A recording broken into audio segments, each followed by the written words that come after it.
Shalom Aleichem à toutes et à tous dans cette veille de Shabbat Parashat Shelach Lecha. Shelach Lecha envoie pour toi Anashim des hommes et ils parcourront la terre de Canaan. Selon la décision de Moshe, Kadosh Baruch Hu lui dit, je ne te donne pas l'ordre, mais si tu le veux, tu peux les envoyer. La question qu'on peut se poser, c'est savoir que dans le verset suivant, la Torah dit Vaishlach ota Moshe, que Moshe les a envoyés depuis le désert de Paran sur la bouche d'Hachem. Ce qui signifie que c'est Dieu qui dit à Moshe d'envoyer des explorateurs et non Moshe qui les a envoyés de son propre chef. On nous explique en se basant sur un grand principe qui fait partie des fondements de la Torah par rapport à l'Aïmouna, que Akadosh Baruch Hu désire que l'homme accomplisse la mitzvah de Ishtadlut, de faire des efforts personnels et qui se préoccupe d'agir afin de subvenir à tous ses besoins matériels. Et Akadosh Baruch Hu lui laisse le libre arbitre quant à la manière de procéder pour ce faire.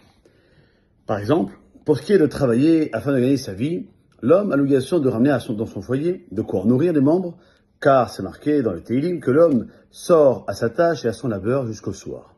Le choix lui appartient néanmoins de décider du travail qu'il effectuera et de l'affaire dont il s'occupera et dans laquelle il s'investira. Il en est de même dans le domaine de la santé. Si un membre de la famille est Chal Shalom malade, dans la mesure où l'on sait que la Torah a donné la permission au médecin de guérir, il lui incombe donc d'y faire appel. Néanmoins, le choix du praticien reste le sien, de même que la manière de soigner la maladie en question.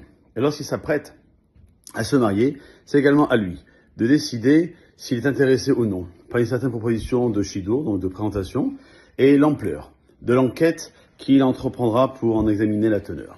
Néanmoins, tout cela concerne l'avenir et c'est différent après coup, après avoir fait déjà les démarches nécessaires, car alors, il est tenu d'avoir une foi parfaite dans le fait que Dieu lui-même est à l'origine de tout et que c'est Dieu qui a introduit dans son cœur et dans son esprit l'envie de faire ses pas et ses démarches. Il n'y a donc rien à regretter, ni avoir de peine ou de se morfondre parce qu'il n'a pas agi autrement, même s'il est clair qu'il a commis une erreur de jugement ou autre, et il s'est ainsi causé une perte. Même cette erreur venait du Maître du monde, afin de conduire les choses à leur but selon la volonté divine. Et c'est ce que disent les Chachamim. Chacun d'entre nous, chers amis, on doit avoir la foi en Dieu lors de chacune de nos actions, que ce soit dans le domaine matériel, afin d'obtenir sa subsistance ou autre, car l'idée, l'intelligence qui traverse l'esprit d'un homme, avant d'agir, lui sont envoyées vers le ciel, afin de le diriger dans une certaine voie qui le mènera à la réussite d'une certaine affaire. Telle était la volonté d'Akadosh Baruch Hu à ce moment précis. Et à l'inverse, Chas v'Shalom, si la volonté divine est de lui provoquer une perte, il suscitera dans le cœur de cette personne un certain acte qui l'y conduira. En fait, ce fondement est déjà écrit dans la traduction araméenne, dans le livre de Devarim, dans la paracha de Ekev, où c'est marqué, tu te souviendras que c'est Dieu qui te fait réussir. Et on traduit en hébreu, en araméen, que tu te souviendras que c'est Dieu qui te donne l'idée d'acheter des biens.